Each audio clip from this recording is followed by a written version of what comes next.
Please مجھے چھوڑے، مجھے آپ کے کپڑے پریس کرنے ہیں۔ افرا جہاں سیب کو التجائیہ نظروں سے دیکھتے ہوئے بولی۔ پہلے عید مبارک تو بولو۔ جہاں سیب ابھی بھی اپنی بات پر اٹکا ہوا تھا۔ میں کیسے؟ افرا کنفیوز ہوتے ہوئے بولی۔ جیسے میں نے بولا ویسے۔ جہاں سیب نے آنکھوں میں چمک لیے بتایا۔ تم تو مجھ سے محبت کرتی ہو نا، پھر یہ خوف کیسا؟ جہاں سیب اسے کپکپاتے دیکھ کر بولا۔ آپ مجھے بار بار میری محبت کا تانا کیوں دیتے ہیں؟ افرا جہاں سیب کی طرف دیکھتے ہوئے حفیظ سے بولی۔ تو نہیں کرتی کیا؟ جہاں سیب اس کی آنکھوں میں دیکھتے ہوئے بولا۔ کرتی ہوں، پر آپ اس سے تانا تو نہ دیا کرے، وہ منہ بناتے ہوئے بولی۔ نہیں دیتا، پر اگر تم محبت کرتی ہو تو ڈرتی کیوں ہو اتنا؟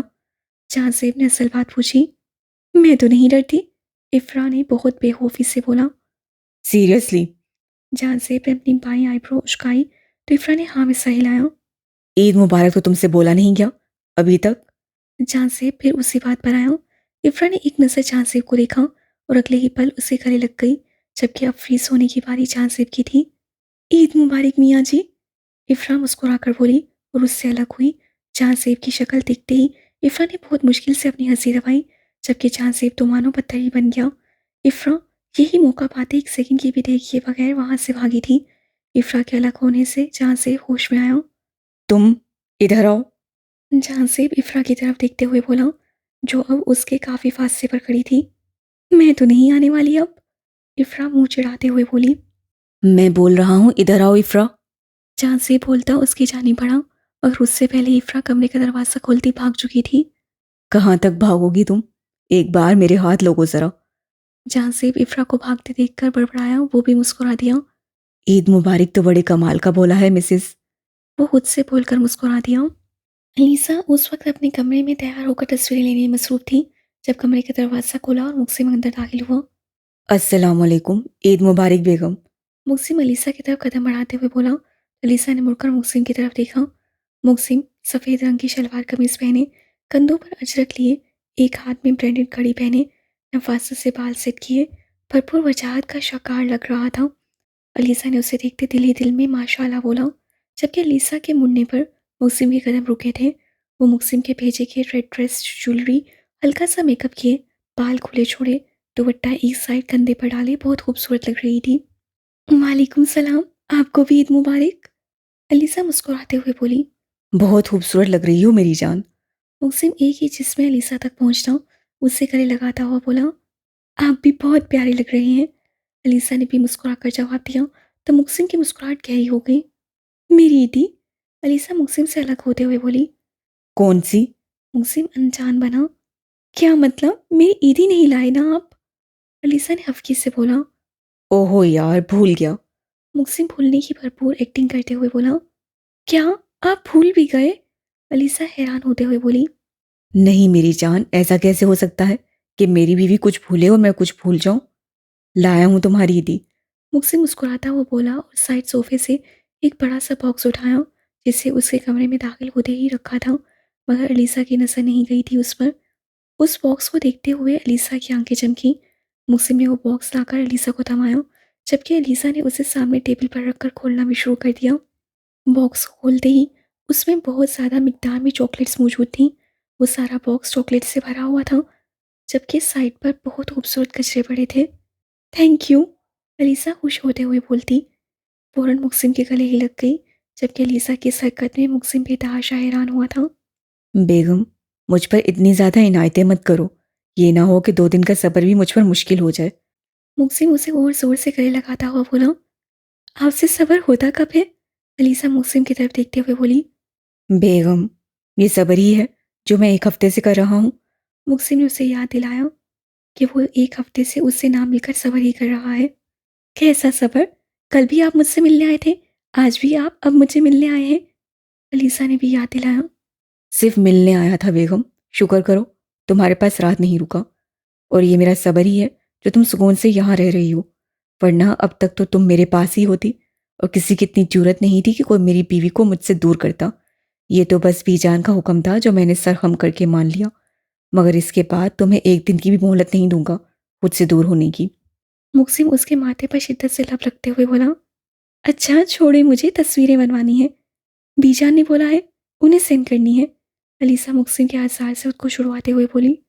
چلو میں بناتا ہوں۔ محسن اس کے ہاتھ سے موبائل پکڑتے ہوئے بولا اور اسے ساتھ لیے بیڈ پر بیٹھا، سامنے والے باکس میں سے کچرے نکالے اور لیسا کے ہاتھ پکڑ کر اس کی نازک کلائیوں میں پہنانے لگا۔ کیسے لگے؟ محسن علیسا کے ہاتھ لبوں سے لگاتے ہوئے بولا، بہت خوبصورت ہے۔ علیسا مسکرا کر بولی، مگر تم سے کم۔ محسن فون نکالتا، علیسا کو اپنے ہاتھ میں رکھتا، فون سامنے کرتا، تصویریں لینے لگا۔ کچھ تصویریں لے کر محسن نے بی جان کے نمبر پر سینڈ کر دی، جبکہ علیسا ایک دم سے چیخی تھی، یہ آپ نے کیا کر دیا؟ بی جان دیکھیں گی تو بہت ڈانٹیں گی، انہوں نے منع کیا تھا کہ آپ سے نہیں ملنا۔ علیسا کو اپنی پریشانی لاحق ہوئی۔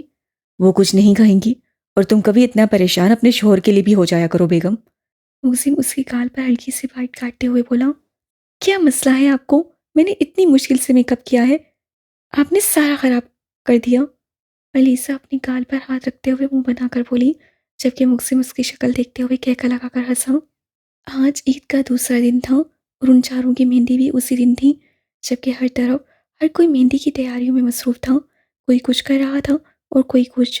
سب لوگ حویلی سے آ چکے تھے اور مہندی کا انتظام ہال میں کیا گیا تھا۔ علیسا کو بیوٹیشین تیار کرنے آ چکی تھی، جبکہ اس کے پاس عائشہ اور افرا کے پاس مریم موجود تھی۔ ماشاءاللہ لالی، تم تو بہت خوبصورت لگ رہی ہو، عائشہ علیسا کی طرف دیکھتے ہوئے بولی، جو مہندی کی دلہن بنی بے حد خوبصورت لگ رہی تھی۔ ماشاءاللہ، میری بچی کتنی پیاری لگ رہی ہے، آمنہ بیگم علیسا کی طرف دیکھتے ہوئے بولی، تو علیسا ان کی طرف دیکھتی مسکرا دی۔ قبضہ گروپ اونر، ہماری بھی باری آنے دو، ہمیں بھی دیکھنے دو ہماری بہن کتنی پیاری لگ رہی ہے۔ عائشہ کو اپنے پیچھے سے عمر کی آواز سنائی دی، جبکہ اس کے قبضہ گروپ اونر کہنے پر وہاں پر موجود سب افراد نے اپنی مسکراہٹ دبائی تھی۔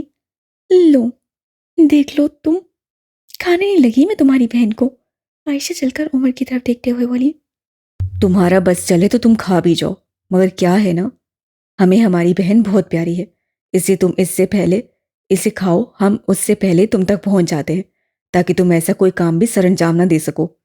عمر اسے مزید چلاتے ہوئے بولا، تم لوگ تو چلتے ہی رہنا، بس میرے اور میری دوست کے پیار سے، ویسے بھی جہاں محبت ہو دنیا وہاں پر چل چل کر ہاک ہو جاتی ہے، اور ہمیں دیکھ کر تو ایک کیا پوری کی پوری دنیا ہاک ہو جاتی ہے۔ عائشہ بھی چل کر جواب دیتی عمر کی طرف دیکھتے ہوئے بولی، خوش فہمی لا علاج ہے محترمہ، دنیا چلے گی وہ بھی تم سے، آئی کانٹ بلیو دس۔ عمر عائشہ کی طرف دیکھتے ہوئے بولا، لالی تم اپنے بھائی کو سمجھا لو، ورنہ ایک قتل تو مجھ سے لازمی ہو جائے گا۔ عائشہ علیسا کی طرف دیکھتے ہوئے بولی، جو اپنی ہنسی دبانے کی کوشش کر رہی تھی، اتنا فالتو ہون سمجھا ہے کیا جو ایسے ہی قتل کر دو گی؟ میں تو ابھی لکھ کر رکھتا ہوں کہ اگر میں کسی بھی دن اچانک مر گیا تو اس کے پیچھے محترمہ عائشہ منصور کا ہاتھ ہوگا۔ عمر لاپرواہ انداز سے بولتا علیسا کی طرف بڑھا، اچھا بس کرو، کتنا لڑتے ہو تم لوگ، اور عمر تم تھوڑا لحاظ کرو، عقل کر لیا کرو تھوڑی سی۔ آمنہ بیگم عمر کو گھوری سے نوازتے ہوئے بولی، ماشاءاللہ، ہماری شہزادی تو آج شہزادیوں کو بھی مات دینے کے چکر میں ہے۔ عمر علیسا کا ماتھا محبت سے چومتے ہوئے بولا، جبکہ بھائی کی اس قدر محبت پر علیسا بے حد خوش ہوتی مسکرا اٹھی۔ بھائی ہمیں بھی تو ملنے دو اپنی شہزادی سے۔ علیسا کو اپنے پیچھے سے سردار صاحب کی آواز سنائی دی تو وہ فوراً اٹھ کھڑی ہوئی۔ بابا جان، علیسا بولتی ہوئی ان کی طرف بڑھی اور ان کے گلے لگ گئی۔ سردار صاحب نے محبت سے اپنی بیٹی کو دیکھا اور اس کے ماتھے پر بوسہ دیا، اپنی جیب سے پیسے نکالے اور بغیر کی نہیں سارے کے سارے اس کے سر سے وار دیے۔ آمنہ، یہ کسی ملازم کو دے دینا۔ سردار صاحب آمنہ بیگم کی طرف وہ پیسے بڑھاتے ہوئے بولے تو آمنہ بیگم نے وہ پیسے پکڑ کر پاس کھڑی ملازمہ کو دے دیے اور بولا کہ سب میں بانٹ لو، یہ میری بیٹی کے سر کا صدقہ ہے۔ بابا جان، ہماری بھی باری آنے دیں۔ علی اور احمد بیچارہ سا منہ بناتے ہوئے علیسا اور سردار کی جانب بڑھتے ہوئے بولے، جبکہ ان کی شکلیں دیکھ کر علیسا کھلکھلا کر ہنسی تھی۔ ہائے آپی جان، you are so beautiful. Ali Ahmed Alisa کو دیکھتے ہوئے جوش سے بولے، آپی you look like a princess. Ali اس کی طرف دیکھتے ہوئے بولا تو وہ مسکرا دی۔ چلیں جی، سب ہال کا ٹائم ہو گیا ہے، مہمان پہنچنے والے ہوں گے۔ عاصم اونچی آواز سے بولتا ہوا لاؤنج میں داخل ہوا تھا۔ ماشاءاللہ، عاصم علیسا کی طرف دیکھتے ہوئے بولا، میں، آپی اور بھائی ہم ایک ساتھ آئیں گے، علی اور احمد تم دونوں ماما بابا کے ساتھ آ جاؤ گے۔ عاصم سب کی طرف دیکھتے ہوئے بولا، عائشہ میرے ساتھ جائے گی؟ علیسا عاصم کی طرف دیکھتے ہوئے بولی تو وہ ہاں میں سا ہلاتا آگے چل دیا، جبکہ سب اس کے پیچھے پیچھے ہی تھے۔ افرا تیار ہو گئی بیٹا؟ سمرہ بیگم نے مریم سے پوچھا۔ جی آنٹی، بس تیار ہو گئی ہے، بیوٹیشین والی بس اس کا لاسٹ ٹچ دے رہی ہے، آپ آ جائیں اور دیکھ لیں اسے۔